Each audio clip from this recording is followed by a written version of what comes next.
14-15 বছরেই যদি তোমরা 16 বছরে যদি তোমরা এত নষ্ট হয়ে যাও যে এক ওয়াক্ত নামাজ পড়তে মন চায় না, আহা বাবা, তো বাকি জীবন কেমনে পার করবা? 18 বছর বয়সে যদি এত হাজার নারী দেখে ফেলো, তো বাকি জীবন কি দেখবা? বিবাহিত স্ত্রী দেখে তো আর মজা পাইতা না। সত্য কথা বললাম, খোলামেলা বললাম।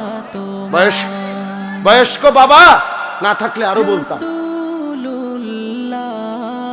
একদিন চরিত্র নষ্ট করতে করতে প্রয়োজনের মুহূর্তে আর কিছুই মিলবে না। এর দূরে বললাম, বিবেক থাকলে ভাইব। হারাম হারাম তোমার শরীর নষ্ট করে দেয়।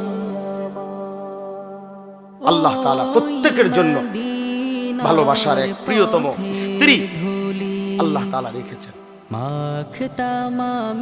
আল্লাহ তাআলা রেখেছেন হালাল স্ত্রীর পবিত্র চাহনি, তার মধ্যে বরকত আছে, ভালোবাসা আছে, তার ভিতরে ইবাদত আছে।